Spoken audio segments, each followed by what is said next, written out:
Okay. Hello, everyone. You would think I'd have this down to a science. I still don't.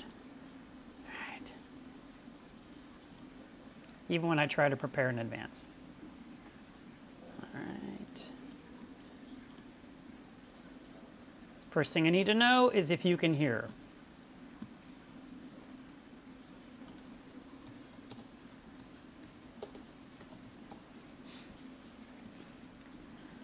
Alrighty, I see you guys are trying to get first place for the first person to be on the live stream. Okay, good, we have sound. That's the first thing I always want to know. Do we have sound? Today's live stream is going to be about local fish stores. I wanted to talk about them because I feel they're very important. So we're going to have a discussion. I'm going to be interacting with you. Number one, I want to know if you go to your local fish store and what you consider a local fish store. When it comes to local fish stores, some people might think of Petco or PetSmart or big chains like that, but I'm talking about those fish stores that exclusively sell saltwater, or they sell saltwater and freshwater, and that's all they sell. They don't sell puppies and lizards and geckos and all the other stuff. Hi Ed, you asked about travel. I travel tomorrow, so I have time for my stream today.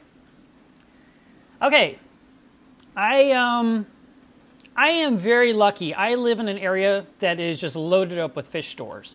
And I read people's comments online all the time where they're saying things like, the closest store for me is 2 hours away. I'm just thinking, that must be awful. The people in California have hundreds of fish stores. I mean, I'd say in a 1 mile radius, they can go to 10 or 15 stores, which is amazing. And very competitive. And I can imagine that those stores have to be really cutthroat with one another to keep their prices low so people will shop with them. But let's talk about why... I see your comment. Yes, I'm wearing a Facebook shirt on YouTube. I need a YouTube shirt. I don't have one yet. I'll have to earn one, I assume. But I would think that in other areas, when we want to go to different fish stores, that we are trying to find a place that we feel comfortable in and that we like the advice they're giving us. So let's talk about whether you should trust a fish store or not, because that's where it all starts. That's where I got started. I walked into a fish store and I bought an aquarium. And when I bought the aquarium, I bought the undergravel filter, I bought the crushed coral, I bought a light, I bought a glass top. These are the basics of a 29-gallon aquarium. And at that time, back in 1998, I didn't know better. Let's see. I'm going to drop this on the screen here real quick. Since we talked about Facebook, bam. Come find me on Facebook. Beej says he's going to his LFS now. Well, I hope that you're not watching a stream while driving. Fish stores have a wonderful opportunity to educate. And not every store is going to have a good story. But you know what?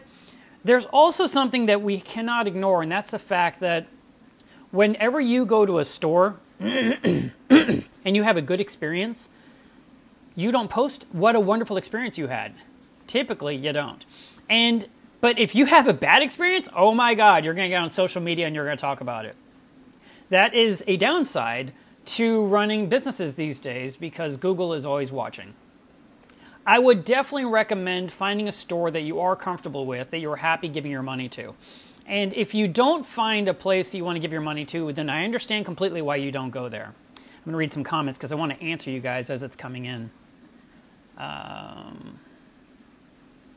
Daniel says that he's actually been having a lot of luck buying his fish at Petco. That's all he's got near him. Okay, Beej, thank you for listening while driving and glancing at the screen at the red lights. 20 miles away is a long distance away for something you need quickly, Tim, but if you're running errands, that would work out fine. Rosie, you asked if I could do a video on soft corals. And yes, I will be doing one on that. It'll actually be a video, probably not a live stream. So you can look forward to that. Eddie Ramos asks, is $30 a good price for a Maxima clam? If the clam is that big, yes. If it's that big, wow, what a good price that is. Lindsay is one of those examples I mentioned. She says the nearest fish store for her is a 3-hour round trip. So it's a really long trip to go to a fish store, and so they blow it. You know, she, in this case, would probably not go very often.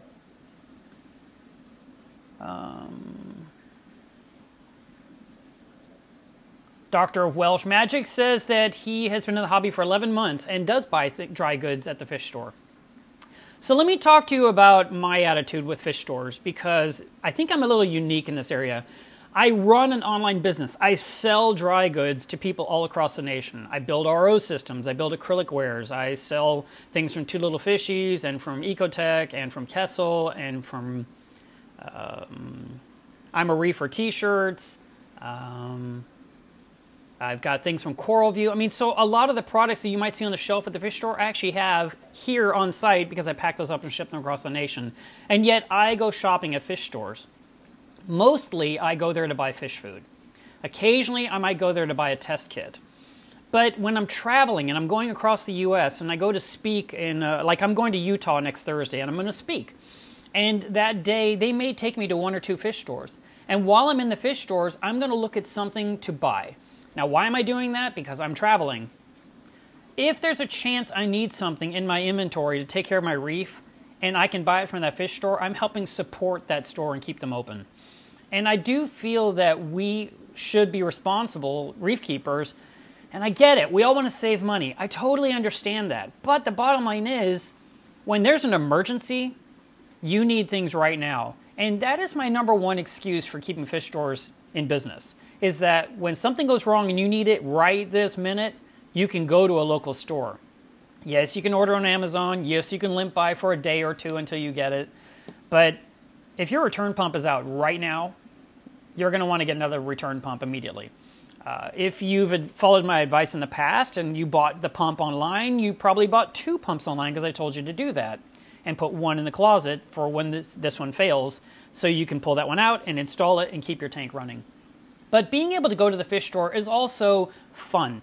Every time I go to Frank's Tanks, which is right here by me, I'm able to look at all the different fish, and of course I stare at all the corals. Half the time I take up my phone and I take a picture or 2 while I'm there, because I just love the way the livestock looks. And, you know, I see corals that I don't have in my own tank.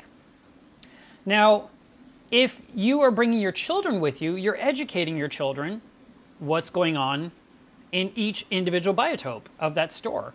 And you might even let them pick what's their favorite fish for the visit, or which coral would they like to have. And then, of course, ultimately you have to decide if that's reasonable and if that'll work in your tank. But when it comes to investing in the future, I feel like our children need to also appreciate what's going on with our aquariums. It becomes a family hobby rather than just your hobby. Okay, let me look at some of the questions.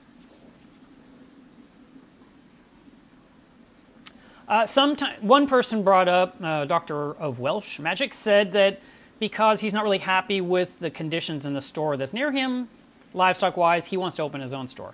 And that is a lot of times how new stores happen. Let me show you guys this. All right. So in my immediate area, we have about 22 stores on our in our Metroplex. And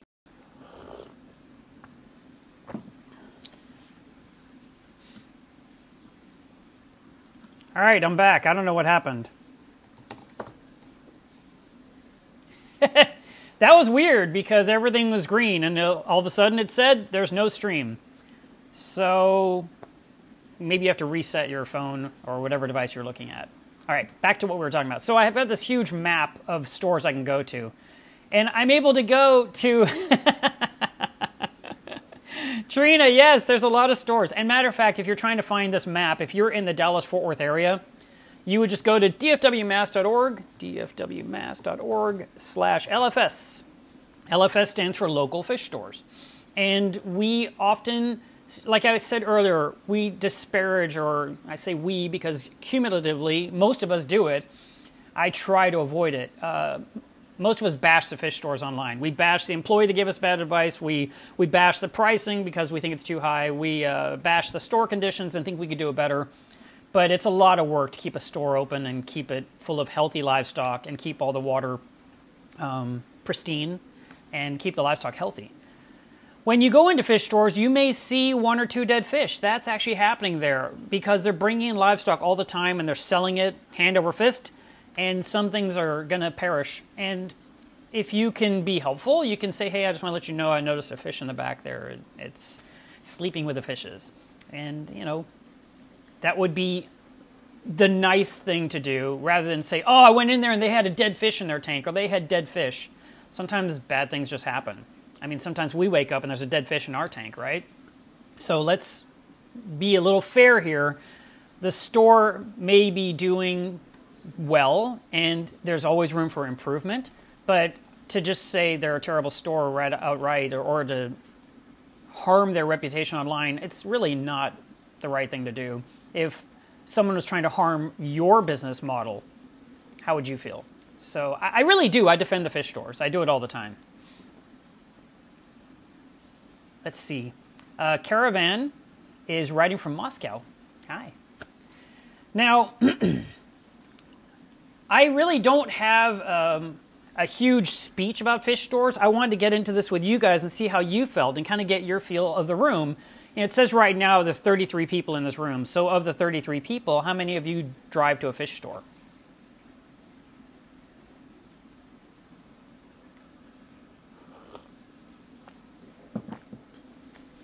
Daniel, I need to go back to Denver. I haven't been there in a few years. And I want to not only visit a couple of fish stores there, I also want to go to the downtown aquarium, and I definitely want to go to my friend's comic book shop because I have not seen it yet since he opened it.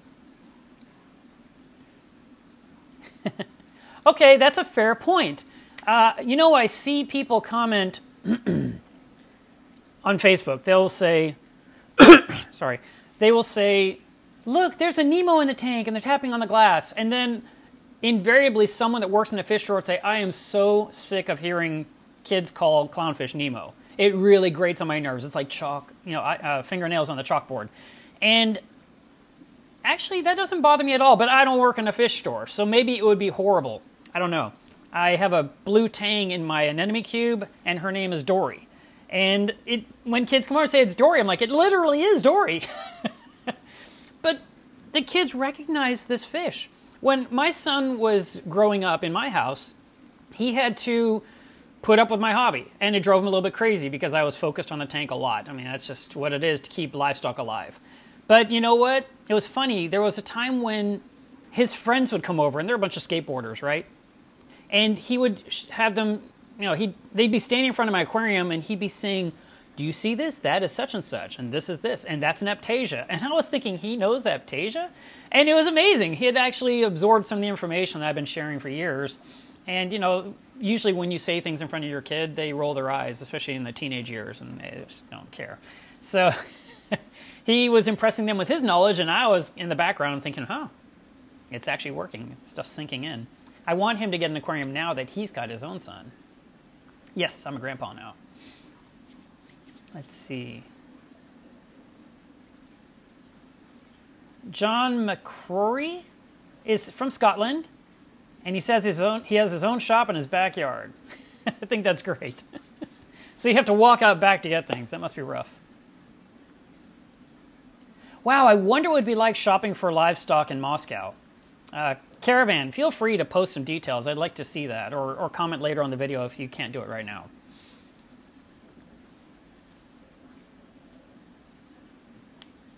Don't worry about your English. We'll do our best to understand it. No, AB asked me if I've ever done freshwater. I have never, ever had a freshwater system. When I was a kid, my dad had a small hex tank that had an octopus in it and some other stuff. And then he had a bigger tank that was for predators. And so we had this small jar on the kitchen counter filled with goldfish. We probably bought 50 at a time, I guess. And we would feed the goldfish to the anemone and to the octopus and to the panther and to the lionfish. And that's as much freshwater as I've ever had in my life. And so, and even then, that's not even really the kind of food you should be feeding your saltwater fish, I have now since learned.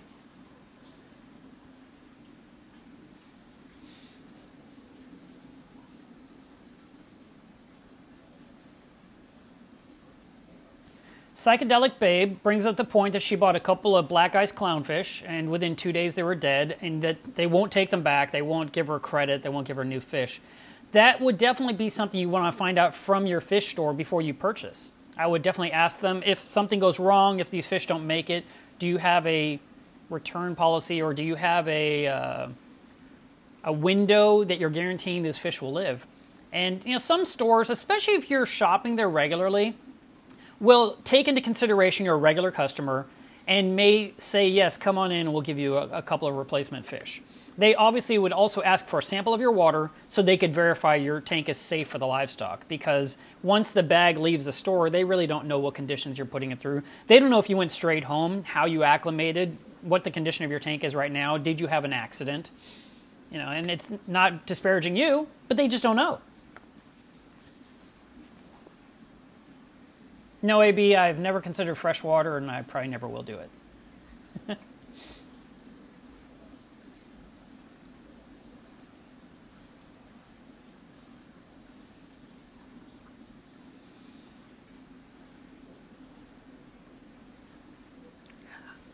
Twin Turbo asked me how old I am, and I hate to admit it, so I'll just say this really quick. I've been 39 for 13 years in a row.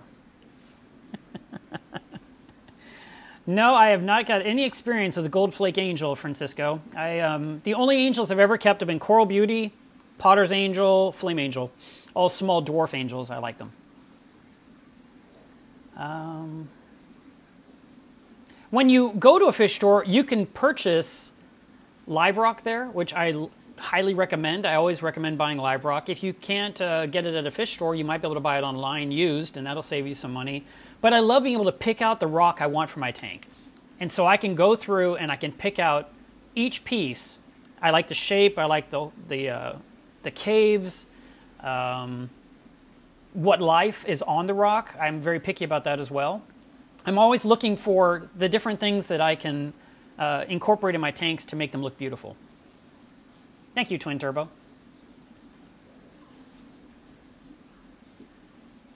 Trying to think what else. So I mentioned before that I buy test kits when I'm traveling. I also might look for something new that I haven't seen before. I know I went into one store and I bought cleaning magnets to clean the glass. And I saw the type I really like, and I needed it for a new tank that I have, because I always have my cleaning magnets in all my tanks. And this tank didn't have one yet. And not only did the store owner, this was, where was I? Minnesota, I think. And I went into this fish store, and I'm walking around. They had everything. And what was surprising to me, maybe it was Michigan. Anyway, I'll probably be corrected later. What surprised me was there was an entire shelf filled with bulk reef supply products that he sold to his customers. So I guess he picked those. Maybe he lived close to where they're located and was able to pick it up, and then he sells it directly from his shop. Rather than people buying it online, they'd buy it in his store. And I thought that was pretty cool. But back to the cleaning magnet. So I said, I need this magnet. I just built the 60-gallon acrylic frag system. It's, I need to have the white pads that are going to keep the acrylic clean without scratching it. And he says, oh, I've got something very special for you. And he had this huge sheet of white, kind of a white foam, like a scrubby. And he cut out like 8 or 10 pieces that I could put between the magnet and the acrylic so it wouldn't scratch. It was designed specifically for scrubbing, but it wouldn't harm the material. And I was really impressed that he included those with my cleaning magnet, because I just wanted to buy a cleaning magnet and I'd take whatever was in the box. But he went the extra mile. And that's the kind of thing that makes me want to keep going back to that store. It's that important to me that I continue to have a good relationship with fish store owners. And I like that they don't get offended. I got a story I'll tell you here in a second. Let me just read some of these comments really quick.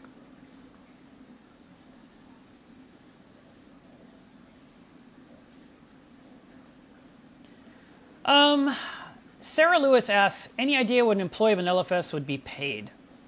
The majority of mine are young and very uneducated. And that is the case. Sometimes this is their first job. And what is their hourly rate? That depends on the store, it depends on the location, depends on how much help they needed. They might have hired someone to literally clean tanks and change water and bag something up occasionally, but they might not know anything yet. And that's part of learning. That's where it all gets started. Okay, so I got a kind of a funny story for you. I don't know. Funny, sad. Years ago, I was the president of the Dallas-Fort Worth Marine Aquarium Society, and I maintained that LFS map that I showed you before. Here, I'll put it on the screen again. And during the 3 years I was president, we would travel from fish store to fish store for club meetings. And the meeting would be actually at the store, which was good for the store, and because it brought in all these potential customers that would buy something that day before they left. And then, you know, I kept updating this map to make sure that stores that were open were on the map and stores that are closed were removed from the map, and if somebody relocated, to correct their spot on the map. So I would also occasionally visit fish stores as I was just driving around in the city, and I went into this one store, and it was actually the first fish store I'd ever shopped at, which had already changed owners, I think, twice. This was maybe the third set of owners of this store that's been around for so long. And I walked around in the store and didn't say a word. I basically wanted to see how their livestock was doing and what kind of dry goods they sold. And my intention was completely to find out how the store was doing and nothing more. For example, do they have ChemiClean on the peg at the wall? Because if someone says I have cyanobacteria, I would say, hey, this store has ChemiClean, you can go pick it up right there. And that's what I do on the club forum. So anyway, near the end of my visit, I tried to say hello to the owners, and they just instantly gave me this evil look and said, we know who you are. And I thought, what does that mean? And what had happened was, at some point, and this is where the world becomes very small, at some point, some club member had shown up at the fish store and made some kind of demand, something ridiculous. I don't know what it was, but they basically said, if you don't give me what I want, I'm going to say horrible things about you on the club forum, and no one's going to shop here ever again. And we're a huge club, and we are going to shut you down, which is ridiculous. Even the club president doesn't say that. I mean, it's just unbelievable that someone would have the gall to say that to the store owner that's just trying to run a business. So does our club help that store stay in business? Well, I'm sure our nickels and dimes add up, but we don't make or break a fish store, and we never have, and we never will. That's not how business works. So because of that person, or maybe a few small persons, had caused problems in that store now didn't like our club whatsoever. Didn't want to be a sponsor, didn't want to offer things to raffles, didn't want our club members even in their building. And so when I walked in, they were instantly on guard, rather than, hey, we're glad you stopped by, and what do you think? Or, do you have any suggestions? Or, what can we sell you today? Any of those kind of things that you would think would happen in a store.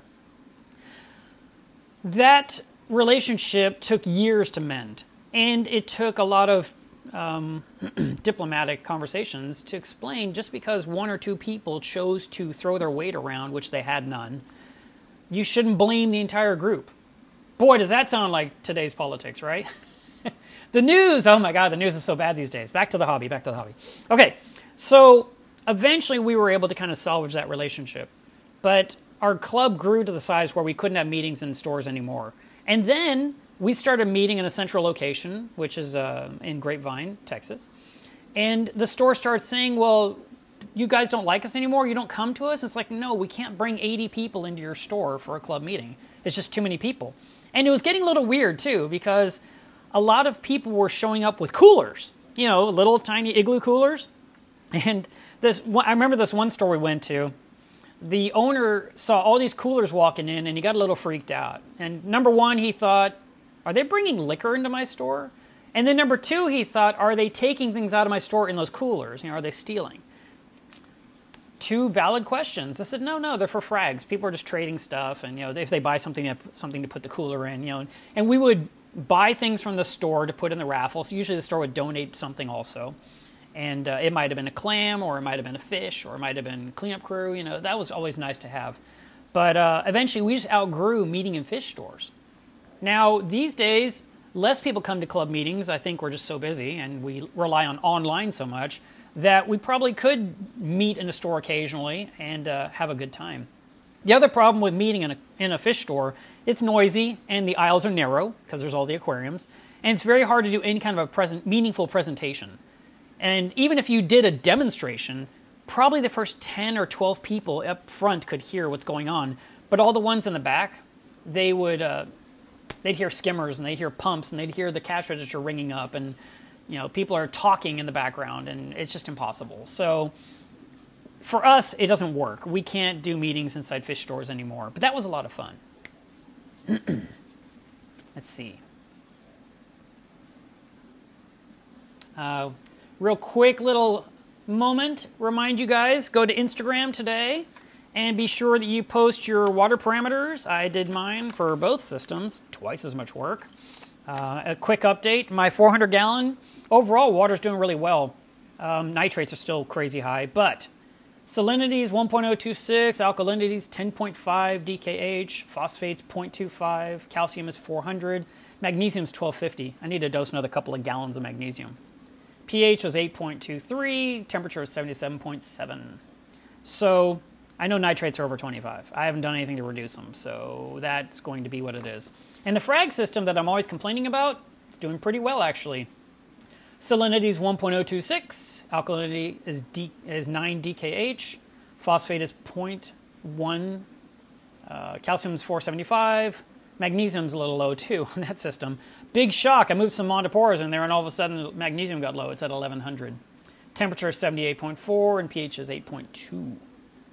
So Instagram.com, post your water parameters and then do hashtag post your results, hashtag water testing at Milo's Reef so I can see your results. And if your profile is private, I'm going to have to follow you and you have to approve it so I can see what you're trying to show me. So hopefully your profile is open on that page. Daniel Kossi asks, do you have any preference on magnesium test kits? I will tell you, Salifert is a little bit hard to use, but I used it for years, and I'm really liking Elos, and I've been using that one constantly. The Elos test kit, I think magnesium is $23, and it takes about 3 minutes to do the test. It's not bad, and I really like it. I did try the Red Sea Magnesium Test Kit years ago when I was doing a product review, and kit literally didn't work for me. It did not work. I watched the video back then on YouTube of how to use the kit and had no luck. And I even put in the review, if someone from Red Sea wants to contact me and show me what I did wrong, I'd be happy to, but literally it didn't work.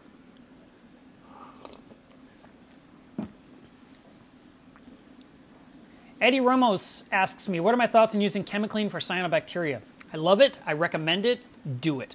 And I have an entire article about ChemiClean on reefaddicts.com.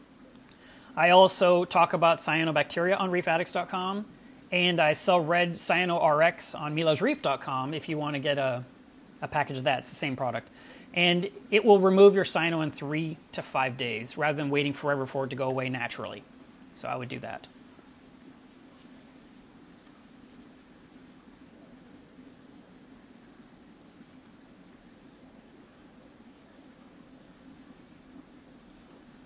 Beach asked me to look at a picture on Facebook. I will definitely check that out after the stream, not during the stream. Hey, I got your name right. That's awesome, Daniel. Andre, greetings from the U.S. I'm going to give you a little bit of a hard time for a second here. Thank you for being on the stream. Now I'm going to give you a hard time. It's so funny. I see famous musicians, let's say Jennifer Lopez, and she has a page on Facebook. And then I'll read the comments. She posts a picture. She's live at a show, right? And then it'll say Brazil, and that's all it says. So I just love that you put the name of a country. I don't know. Are we supposed to say United States? Are we supposed to say Canada? I don't get it. But you guys in Brazil love Brazil, and maybe it's just Brazil is representing. But it just makes me laugh because Anyway, I told you I was going to give you a hard time. I just did. That's as hard as it gets.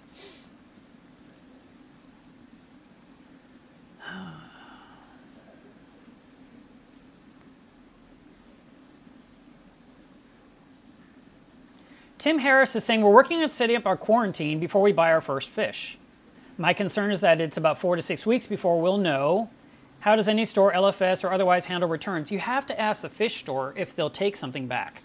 If you're setting up a quarantine tank, it shouldn't really take that long because you're going to change the water so frequently that water parameters should stay on track.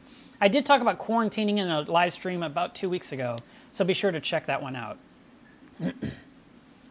Beej, buy something pretty.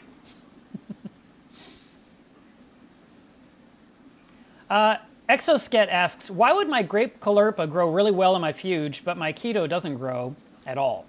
They're getting the same amount of light and the same amount of space. It could be that the caulerpa is absorbing the nutrients more quickly than the Ketomorpha. Also, Ketomorpha kind of likes to tumble. My refugium has a big section of caulerpa right now, feather caulerpa, and a small section of Ketomorpha, and they're both doing well, but I have tried to grow Ketomorpha many times over the years with little luck. It also could be that your water needs a little bit more iron to improve the plant growth. If you're lacking iron, the plants don't do well. Matthew, great to meet you. Thank you for listening in from Oxfordshire. Did I say that right? Oxfordshire? Andre, yes, you are a patriot. Let's see. I'm not sure if I'm going to say this right. Niche Evan, thank you very much for the compliment. I appreciate it. More videos are coming. Matter of fact, I hope to tonight get the video out about the conversion of the reef. I have been working all week like crazy, and I finally took out a little bit of time today to just kind of drink some coffee and start my day a little slower. And of course, I wanted to be prepared for the live stream. Oh, so much better, Stephanie. Thank you. Let's see. Brenden Road. Hello from Waco. All right. You know, Waco's just 2 hours south of me. That's pretty nice. How many stores do you have in Waco, Brenden?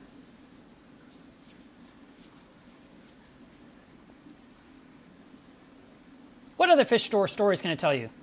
I don't think I've told you this one before, but I bought a copper band butterfly fish back, let's say 2 years ago, 2.5 years ago.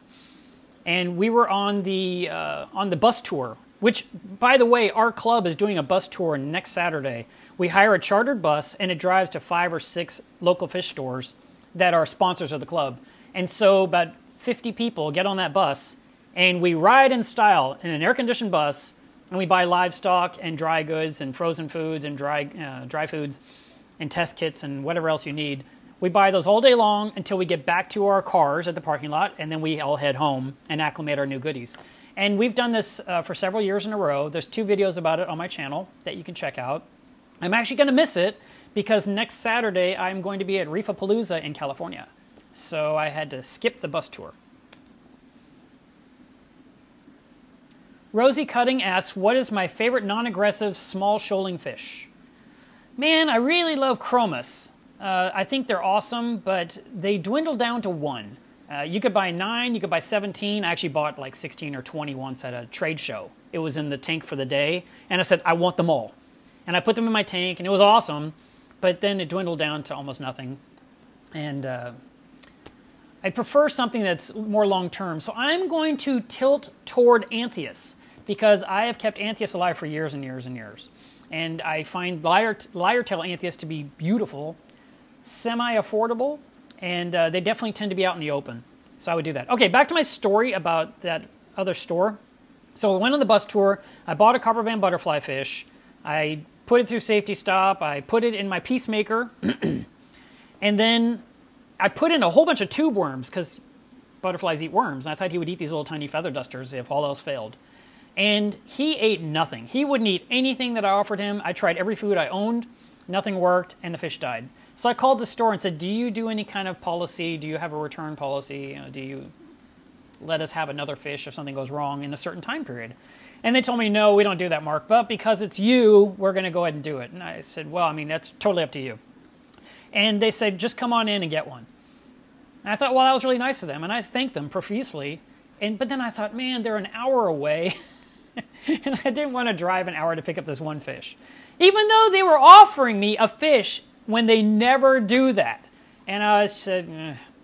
So a year goes by. And I'm on the bus tour again. And we go to that store again. And I walk in and the store's beautiful. And like, hey, Mark, how's it going? I'm like, hi, guys. We're here. And, everyone comes in and we're all looking at things. And I'm taking pictures and shooting video. And then the manager comes up to me, or the owner, and he says, hey, Mark, we owe you a fish. I was like, no, you don't. It was a long time ago. And he goes, Mark, your name's been on my wall for a year. Somewhere in his office, he had a thing that said, we owe Mark a copper band. And a year later, he bagged up another copper band and gave it to me. And I was shocked. I mean, I was really pleased. As a matter of fact, that's the copper band that's in my reef now. That one lived.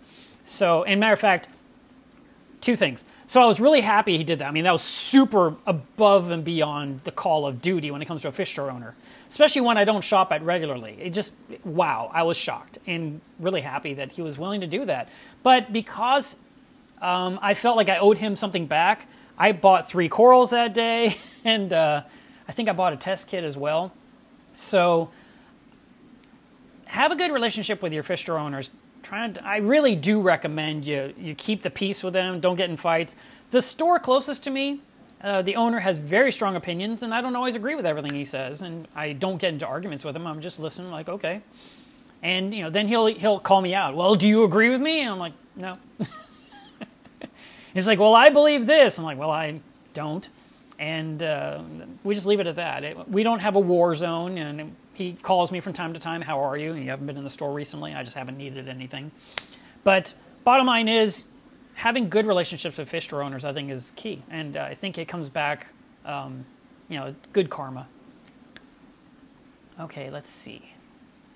Thomas Poindexter is from Alabama. Thanks for tuning in, buddy. Hey, we're up to 64 people watching. And Fishy Reefer is from New Zealand. 2 stores in Auckland. So in Auckland, are you buying stuff online or are you driving to the fish store? What is your process for getting livestock?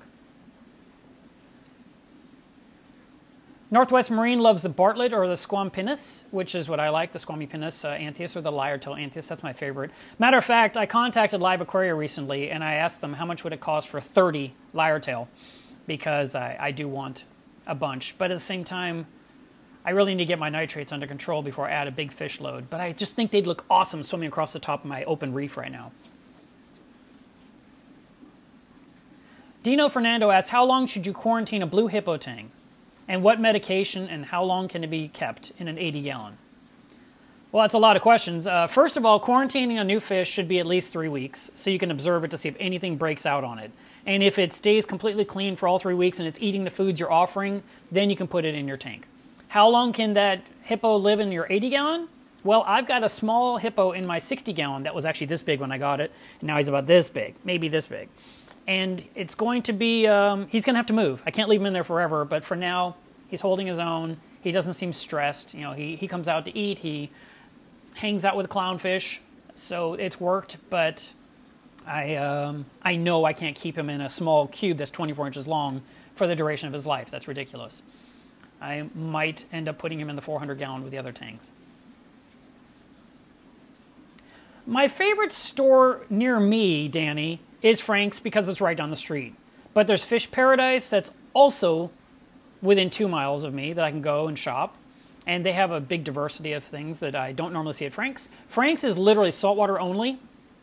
And he tends to have lots of corals and some fish.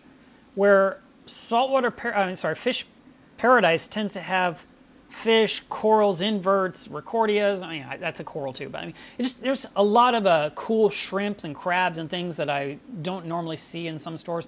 When I go to fish stores, one of the first things I look for are the little tiny cubbies that they might have that have porcelain crabs, acro crabs, blood shrimp, cleaner shrimp, coral band shrimp.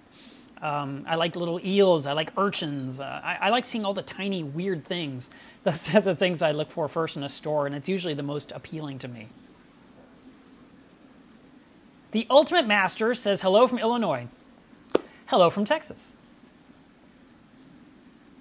Okay, so Fishy Reefer in New Zealand says that they can order online from other stores, but you can't get from other countries.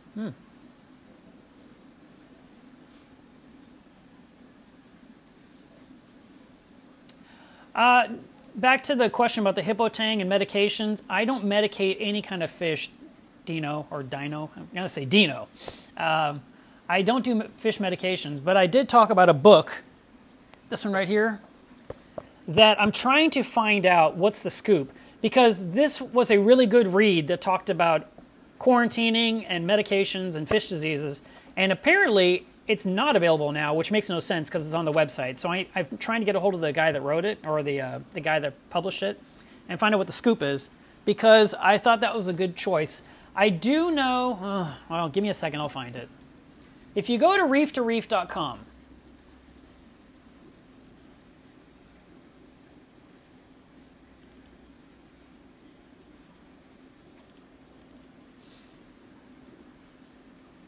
great, I buried it somewhere.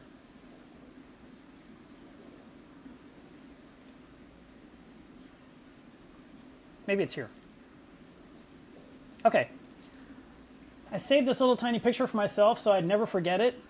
If you ever run into a fish disease problem, then you can talk to this person on Reef to Reef. And it is Melypr 1985. So Melypr 1985. I also have, I took a screenshot of this name once, so I just have it for if I ever needed it. It also mentions the name Humblefish. So those would be the two usernames I'd look for in Reef to Reef if you're trying to get some help with a fish disease problem. And we're going to put this on the screen really quick. How are we doing on time? We've got about 5 minutes left. Gia, I believe I got your email. It's sitting on my desktop open so I can get a quote to you for that order. I just need to find out what shipping is going to cost, and I'll send that to you later today. Trina Bazaj asks, have I ever read What a Fish Knows by Jonathan Balcombe. Oh, I can't say these names. They're hard. Use something like John Smith. No, actually, I haven't read that. What's it about? I feel like it's a kid's book that you'd read to your toddler. Thanks, Kyle. Thanks for making sure, backing me up on that, about the two people on Reef to Reef. So reef2reef.com is a online forum that a lot of people use for educating themselves. It deals specifically with the saltwater hobby. And they go to different trade shows, and they give away a lot of prizes. They do contests on the website, and I have a thread on there about my 400-gallon reef, and I answer some questions over there from time to time. Jino Kim asks, why do the stores never carry the banana wrasse? The banana wrasse might be also called the yellow chorus wrasse. And I would contact the store and say, I'm looking for a yellow chorus, because that is a very common fish to purchase. And if you are asking for banana wrasse, you might be, I don't know, confusing the person. Ask for a yellow chorus. They also have a white belly yellow chorus wrasse, which is really pretty too. Both wrasses are great at eating pests in your aquarium. They'll be picking off the corals. But I would also say that the risk is, as that fish becomes larger, it will start eating your snails. So just a heads up.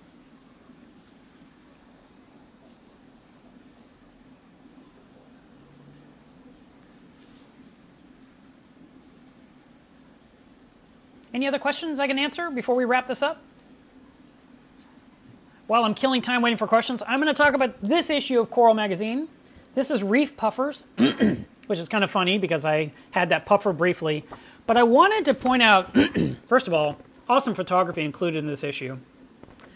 This magazine, I've been a subscriber for many years, and I told you guys in one of my videos that you should be subscribers too. They have this magazine in print, obviously, and you can also buy the e-version, which you would download to your iPad or to your Surface and be able to go through the articles that way. And the e-version is cheaper. I don't know the price, but it's cheaper. But what was kind of cool to me, this is an article that talks about using smartphones for taking pictures of our aquariums. And in this one here, they were featuring the shoulder pod mount, which is what I use for all my filming. And I've been using it for years, and it was in Coral Magazine. So the issue had some other interesting stories in here that caught my eye. And I was thinking about you guys. You know, I don't just read stuff just to read it. I read it and I think about you guys. This article right here, reef fishes out of Africa. And look at the guy holding the bag of all the different fish that he's captured during that dive that's going to become available for us to purchase for our aquariums, all combined in one bag. And I thought, how interesting would it be for you to see how some of our livestock comes in? Well, it's featured in Coral Magazine, and they go into the details of what it's like to collect these fish and get them to us here in our country as well as your countries. So there was that. And then I've got a friend named Felicia Macaulay, and she has an article in this issue. There's her name right there. So she had an article in here about the different crabs that we see in our aquariums and what you need to know about them. So I thought, you guys, I just wanted to, again, remind you, please do tune in, watch my channel, but read Coral Magazine. Read it with me. My next MACNA video, probably my final MACNA video, I'm going to talk about Poma Labs. I'm sorry, that's not the name. It's Biota. And Biota has an article in here about their fish that they are breeding that hasn't been bred before, in captivity. Hope I'm saying that correctly. This one right here has been done before by Matthew Wittenrich, but now they're offering these tank-raised mandarins that ORA no longer does, and they're coming with the Biota tanks, which is an all-in-one tank, and that's going to be featured in there, and they were in this issue too. And they talked about some of the things they've bred, and I thought it was pretty awesome. So if you haven't subscribed to Coral Magazine, you should do it. And I do have a link somewhere that I'll put in the notes of this video after it uploads later that was just a tracking code that lets me know that you actually use the link to get a subscription. I'm just curious. I don't get a dime. They're not a sponsor. I think it's a great publication, and I recommend you read it. Okay.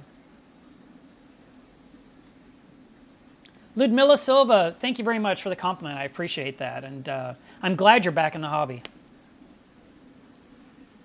Let's see. Someone is talking in another language, but I'm pretty sure he has an aquarium.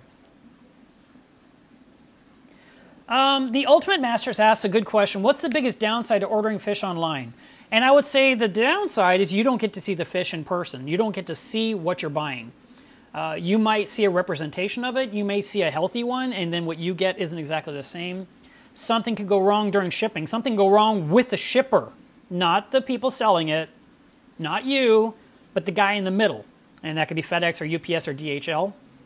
And the livestock sits too long, and it could perish. Or it could be very weak by the time it gets to you because it took too long.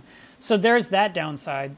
There is the chance that the fish are not healthy in the first place when they were selected. Obviously, when you go into and back to the topic of going to a fish store, you can pick out the exact fish you want. You can look at it.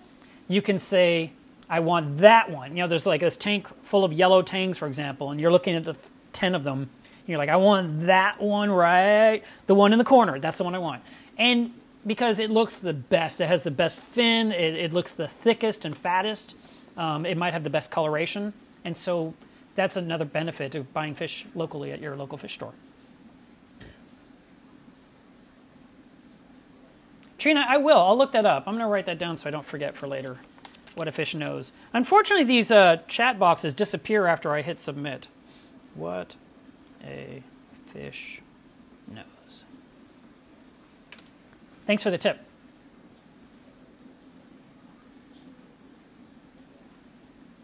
Dennis, it's okay. I just don't know Dutch. So I didn't know if you were asking something. You were probably talking to someone else that spoke your language, I guess. I guess that's it. I think we should wrap up there. Next Saturday, I will be at Reefapalooza in California, so I don't see us having a stream unless, for some reason, I get an incredible signal while I'm there. I'm thinking about switching from AT&T to Verizon.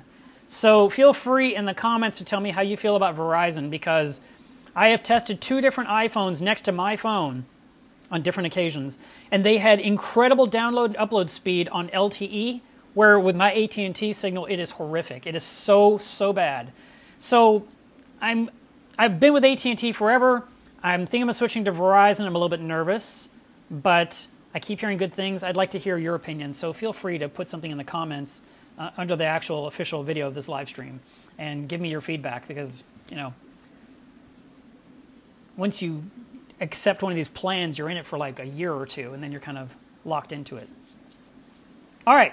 Rosie, yes, I will be talking about soft corals in an upcoming video. The next video that you're going to see very likely is going to be the one about the tank being reset.